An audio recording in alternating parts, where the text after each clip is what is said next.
RL Location Automobile. Pour toutes vos locations de voitures et utilitaires en Guadeloupe, faites appel à RL Location Automobile. Avec RL Location Automobile, réservez en toute tranquillité, 7 jours sur 7, 24 heures sur 24. RL Location vous propose une large gamme de voitures et d'utilitaires au meilleur prix sur le site internet www.rl-location.com. RL Location, c'est aussi l'assistance et la livraison. Pour tout renseignement, contactez-nous au 05 90 106 687. RL Location Automobile, la location en toute simplicité. Attention, chez RL Location offre exceptionnelle en ce moment pour un véhicule catégorie A, minimum 10 jours, 12 € par jour. Un véhicule catégorie B, minimum 10 jours, 18,90 par jour. Martinique Actualité. En fin de journal, retrouvez le savoir et réfléchir de Roland Laouché. Il s'intitule ce soir « Où sont nos héros ?» Dernière partie. Très peu calorique, la pomme est également très riche en fibres, notamment grâce à sa peau. Elle contient aussi de la pectine, une fibre alimentaire qui permet de stimuler le tube digestif et de piéger une partie des graisses présentes dans l'estomac. Ainsi, elles sont éliminées avant d'être assimilées par l'organisme.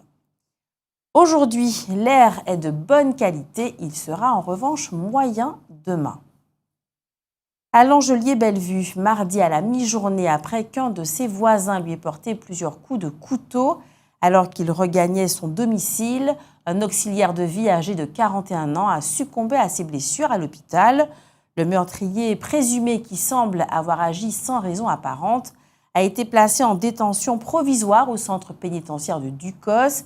Bien connu de la police, il souffrirait de troubles psychiatriques, mais un médecin qui l'a examiné a conclu à sa responsabilité pénale dans cette affaire. Un violent incendie s'est déclaré en fin de nuit au restaurant Le Tis-Sainte-Luce, situé en bord de mer. Les flammes ont commencé à se propager aux habitations alentours. Dès 5 heures ce matin, des pompiers, mais aussi des engins et ambulances de plusieurs communes de l'île étaient sur place. Aucune victime n'est à déplorer, fort heureusement. La collectivité territoriale de Martinique organise donc les rendez-vous au jardin à partir de demain, samedi 3 juin, dans différents sites culturels.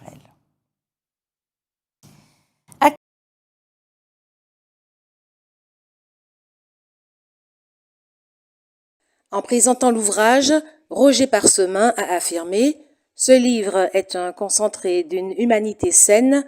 On retrouve chez Léo des éléments rassurants en ce temps de véritable désastre de la pensée. À travers son ouvrage, l'auteur pose avec rigueur et une hauteur de vue certaine la question du culte de Schœlcher et de l'absence mémorielle de Bicêtre dans la société martiniquaise.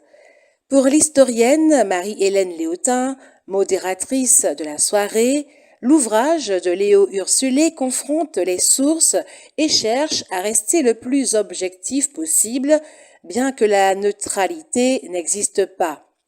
Après avoir rappelé que Schœlcher n'avait jamais recherché ce culte historique, l'auteur a indiqué qu'aucune vénération de ce genre n'existe dans les îles anglaises pour les abolitionnistes.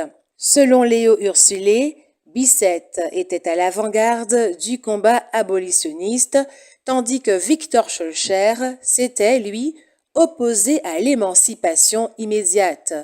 Dans un souci d'impartialité, l'auteur rappelle cependant que Bicêtre avait participé à la répression militaire contre les esclaves du Carbet en 1882, avant de changer sa position. C'est donc finalement autour de la question Bicêtre ou Schœlcher, lequel des deux gagne-t-il à être connu, que s'est engagé le débat, d'ailleurs passionné, avec le public. Et il semble bien que Bicêtre ait obtenu sa faveur tant le projet politique de Schœlcher correspondait en réalité à celui de la classe des libres de couleur, ce qu'expliquerait pourquoi Schœlcher n'a prôné l'abolition immédiate de l'esclavage qu'en 1842, mais cela éclaire également d'un jour particulier la dévotion dont il a commencé dès lors à faire l'objet. Notez que la prochaine soirée littéraire de la bibliothèque municipale est prévue le 9 juin. Laurent Ursulé y présentera son dernier ouvrage, Mémoire de l'aïeule ronde. Actuellement en Martinique, il faut compter 5 à 8 mois pour obtenir un passeport. La durée varie en fonction des mairies qui traitent la demande, certaines étant plus sollicitées que d'autres. Lorsque les délais sont trop longs dans leur commune d'origine, les usagers s'adressent donc à une autre commune où la demande est moins forte. Les exportations de végétaux vers la France hexagonale sont couvertes par un règlement d'exécution de la Commission européenne qui définit les exigences phytosanitaires nécessaires à la protection des végétaux.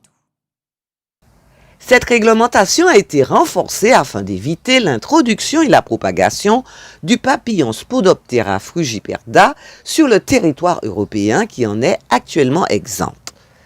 Cet organisme est un papillon nocturne présent en Martinique, notamment sur les cultures de la famille des solanacées, piments, tomates, aubergines. Dans ce contexte, l'application d'un nouveau dispositif de contrôle en matière d'exportation de piments a été mis en place en étroite collaboration avec les producteurs et les exportateurs pour une entrée en vigueur à compter de ce jeudi 1er juin 2023. Les producteurs de piments destinés à l'exportation devront respecter un protocole très strict pour prétendre à la délivrance d'un certificat phytosanitaire à l'exportation. Les professionnels ont été informés dès octobre 2022 de la mise en place de ce dispositif et les inspections des parcelles ont commencé à partir de janvier 2023. Hier, jeudi 1er juin, le corps sans vie d'un homme de type hexagonal a été retrouvé sur la voie publique près de la station-service dans le sens lamentin du COS. Il présentait des hématomes dont on ne connaît pas encore l'origine. Une enquête de police est actuellement en cours. L'Espace Sud, en partenariat avec l'association Coup de pouce et la ville de Ducos, accueille les porteurs de projets ou chefs d'entreprise qui souhaitent des conseils professionnalisés. Ce sera les jeudis 8 juin, 12 octobre et 30 novembre prochains, de 9h à 13h, au service développement économique, rue Schellcher, Maison Civile, face au centre commercial La Source. Depuis plus de 10 ans maintenant, Musique au pays est le big band de la Caraïbe. Cette formation a sorti 4 albums, s'est produite sur de grandes scènes de festivals des Antilles, de l'Hexagone et de certains pays d'Europe. Sa dernière prestation en Martinique remonte à 2019. Le Musique Nou Festival a permis de retrouver ce big band dans un répertoire proposant quelques œuvres nouvellement arrangées dans la démarche des big bands de Nouvelle-Orléans. Big bands qui ont inspiré les 2 créateurs de Musique au pays.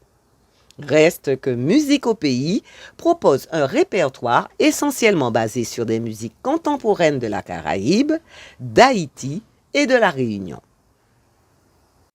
Steel Pulse, c'est un groupe de reggae britannique qui s'est formé en 1975 à Birmingham, plus précisément dans le quartier d'Handsworth. Son premier album, sorti en 1978, s'appelle d'ailleurs Handsworth Revolution.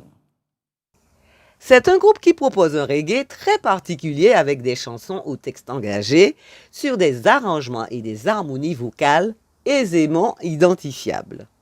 Ses albums True Democracy, Earth Crisis et Babylon the Bandit sont des rassemblements de hits qui ont marqué les mémoires de générations entières. Avec 12 albums, Steel Pulse est aujourd'hui l'une des grandes références musicales internationales de l'histoire du reggae. Le parti progressiste martiniquais et les formations politiques qui lui sont proches ont confirmé que leurs 2 candidats aux prochaines sénatoriales sont bien Frédéric Buval et Raphaël Séminor. Le Crédit Agricole de Martinique a organisé un job dating, c'était hier le 1er juin à Fort-de-France. Organisé par le Crédit Agricole Martinique, Guyane et Wisby, plateforme des services utiles aux 16-30 ans, l'événement a réuni une dizaine d'entreprises implantées à Fort-de-France et ses environs.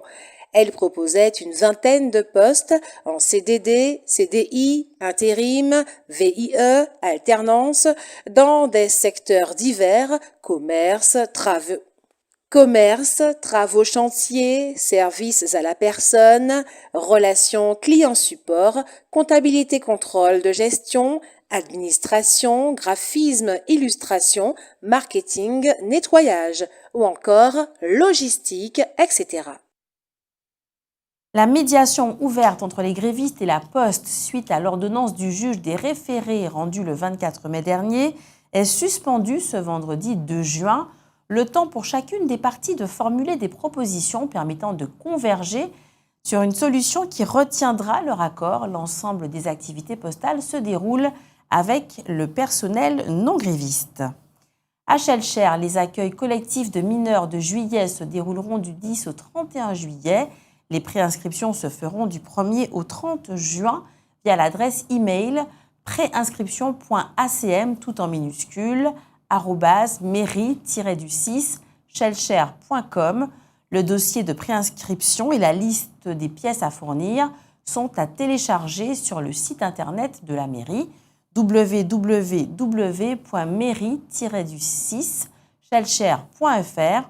Pour tout renseignement, contactez la Caisse des écoles au 05 96 72 76 03. Max Orville organise à Schellcher les jeudis 22 et vendredi 23 juin prochains le colloque Les Outre-mer des solutions, rassemblant le président du mouvement démocrate, François Bayrou, une délégation de députés européens, des représentants de la Commission européenne, des élus de tous les Outre-mer et de nombreux chefs d'entreprise. Ce colloque européen traitera de la transition écologique, de l'emploi et de l'éducation. Le savez-vous, en France, le nombre d'adultes baptisés est au plus haut depuis 10 ans, alors que le rite d'entrée dans la vie chrétienne recule fortement chez les enfants. Le nombre des 18-25 ans souhaitant le baptême à Pâques a doublé. Si l'on compare seulement à l'année dernière, le chiffre a augmenté de 28%. 5 463 fidèles se sont fait baptiser pendant le week-end pascal, dont 170 en Outre-mer. Outremernews.fr, le site de l'actualité Outre-mer, 24 heures sur 24 et 7 jours sur 7. Retrouvez la chaîne Outremer News sur YouTube.